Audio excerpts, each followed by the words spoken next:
비유하자면 그것은 마치 더러운 거울을 잘 문질러서 닦는데, 거울을 잘 문질러서 닦고 거기에 더 이상 때가 끼지 않게 그걸 보존하는 상태에서 또 노력해서 또 닦습니다.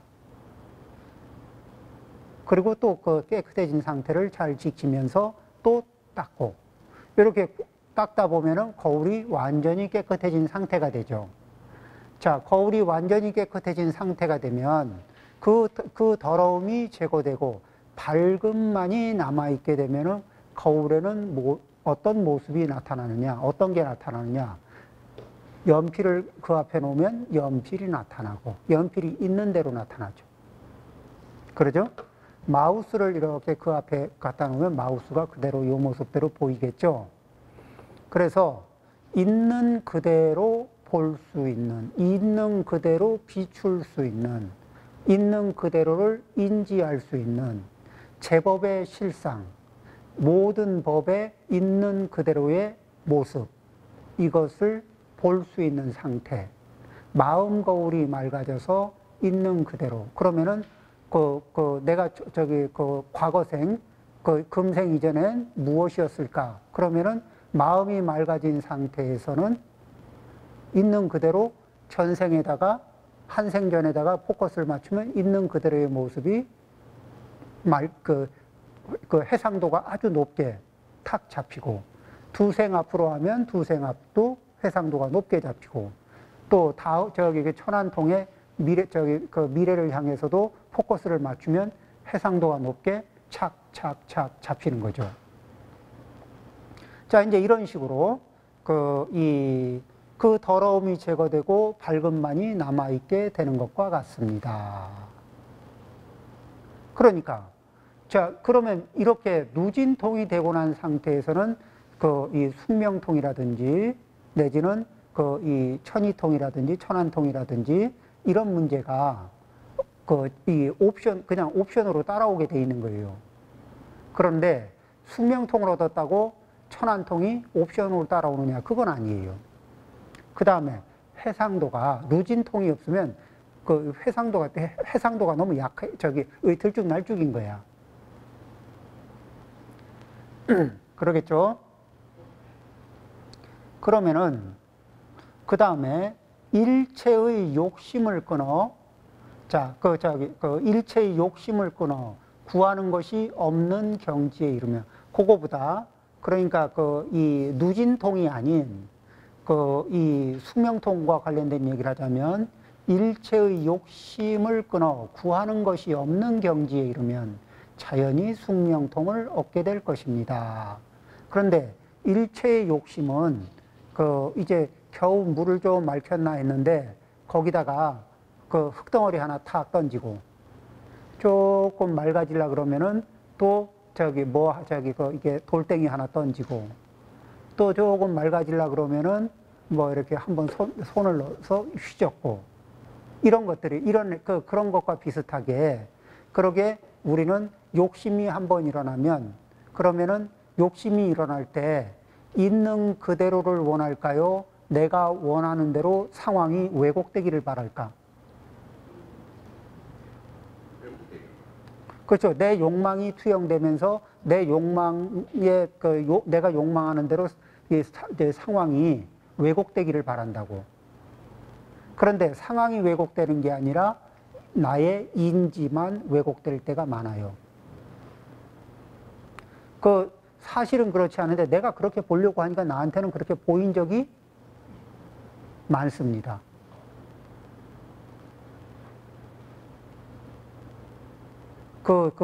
이런 거 있죠. 그 사람이 그런 게 아니라 내가 그렇게 보려고 해서 그 사람이 그렇게 보였을 수가 있어요. 그때 우리 119 구급차 가는데. 예. 막아가지고. 예, 119 구급차. 그때 그분도 참 그거를 그렇게 표현을 하면 될까요? 그 순간에 무슨 오기심이 그렇게 생겨가지고, 그죠? 한순간에 평상의 마음보다 강하게 오기를 부릴 때 우리는 똘끼가 작동된다. 이렇게 이제 이 표현을 할 수가 있는데, 이게 똘끼가 한번 작동되면 굉장히 강하게 마치 그것을 포기하면 자존심을 포기하는 것 같은 이런 저희 착각을 하거든요. 우리는 이제 찬찬히 생각을 해보는 겁니다. 그 고집을 부리는 것이 자존심이라는 말을 우리가 이 글자를 한번 잘 보면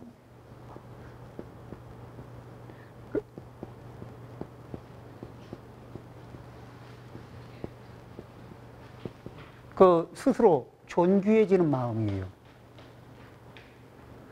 그러니까 이 관계 속에서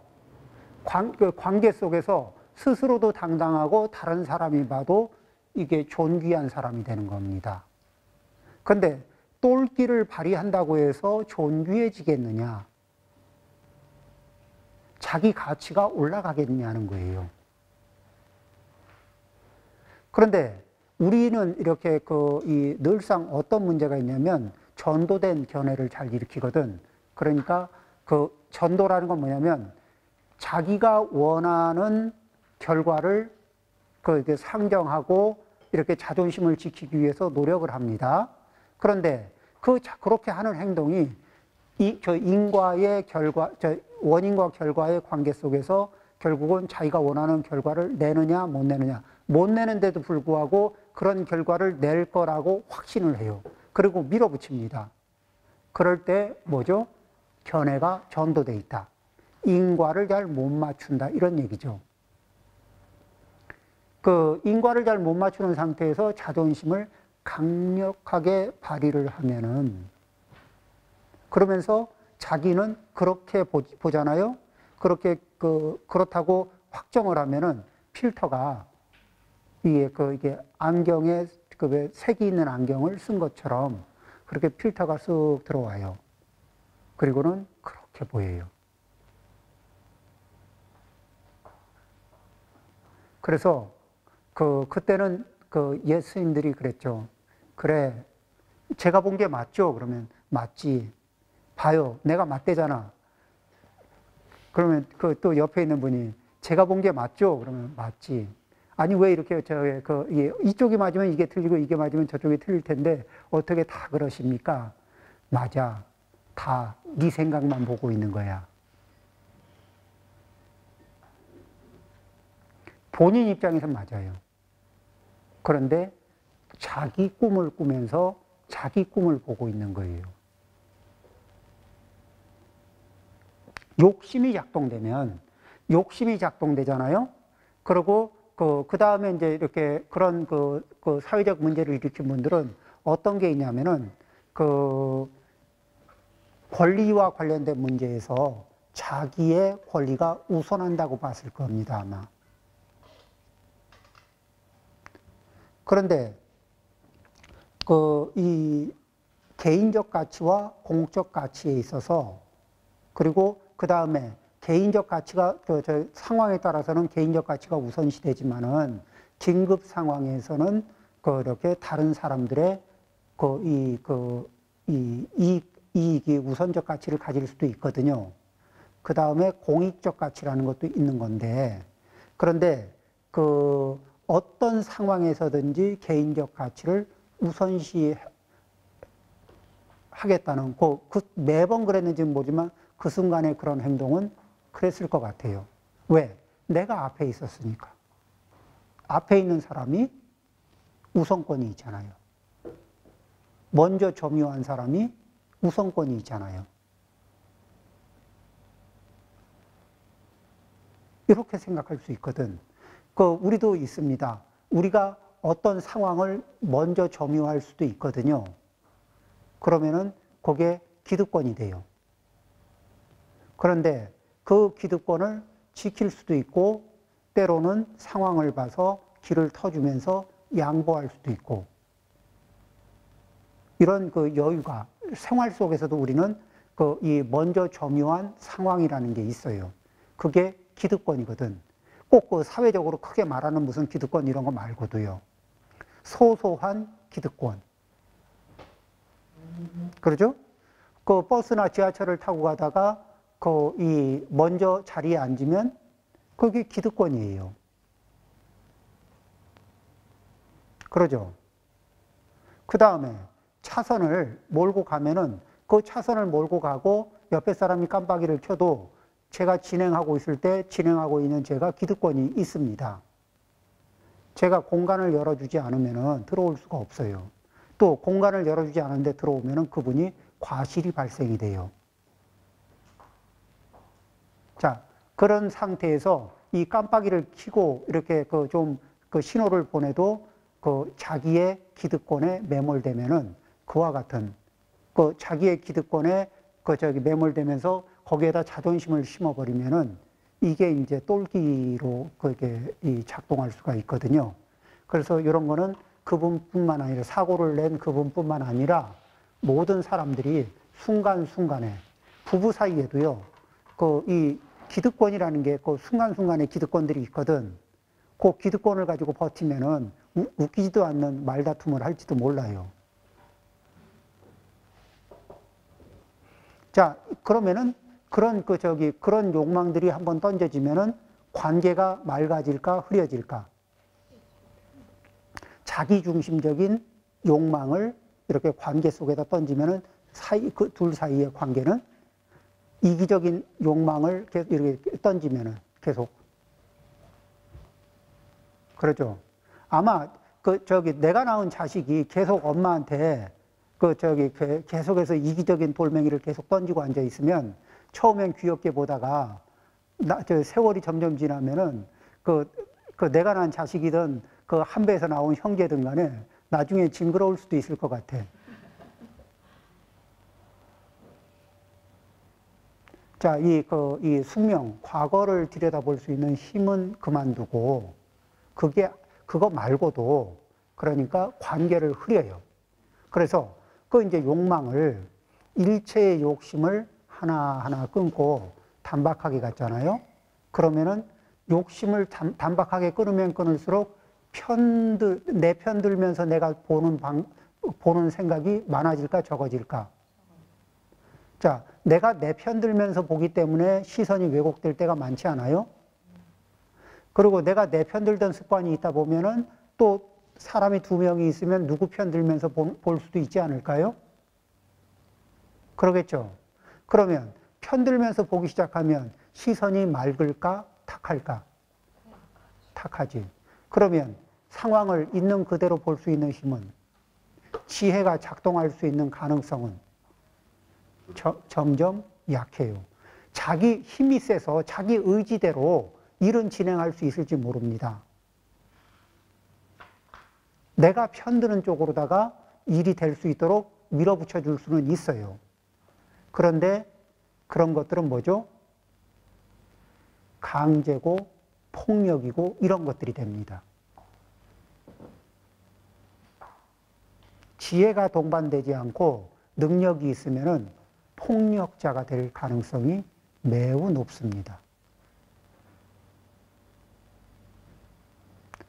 그래서 우리는 일체의 욕심에서 차분하게 일체의 욕심을 내려놓으면은 필요한 것이 점점 많아질까요? 적어질까? 점점 적어져요. 그러면 점점 적어진다는 것은 남한테 의존하는 의존력이 많아진다는 겁니까? 줄어든다는 겁니까? 줄어들어요. 자, 남에게 의존하는 게 점점 줄어들면은 남에게 구속되는 일이 많아질까? 적어질까? 적어져요. 그러면 자유의 양은 늘어나겠습니까? 줄어들겠습니까? 늘어나죠. 우리 자유롭고 싶다고 하면서 자유가 어디 갔는지 실종된 자유를 찾느라고 이렇게 방황할 때가 있지 않아요? 욕망의 가지수를 늘려가면서 나의 자유가 어디가 있는지 궁금해 죽겠어요. 그래서 열심히 자유를 찾는데 자유가 어디 있는지 모르겠어. 그렇게 인생을 살 수도 있습니다. 여기에서 일체의 욕망을 끊어 구하는 것이 없는 경지에 이르면. 자, 이제 누구를 만났는데, 이 생글생글하고 밝아요, 사람이. 그리고 나를 만나서 나한테 특별히 뭐 원하는 건 없어. 그냥 물 한 잔 떠주면은 그거로 되게 만족하고 좋아해요. 그리고 그냥 그러면서 뭐 내가 뭐 좀 도와줄 거 없어. 이런 식으로 이렇게 건강한 에너지로 어디 가? 어디 저기 간다고? 무겁네. 내가 들어줄까? 뭐 이런, 이게 가벼운 이런 것들 있잖아요.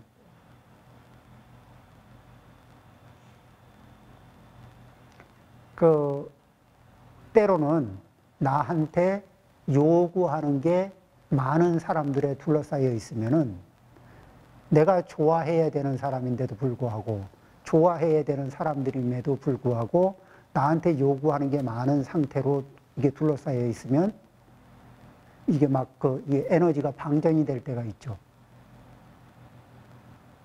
그런데 반대로 내가 그렇게 욕심을 일으키고 있으면 나도 모르게 내 주변 사방에다가 빨대를 막 갖다 꼽을 수도 있다는 겁니다.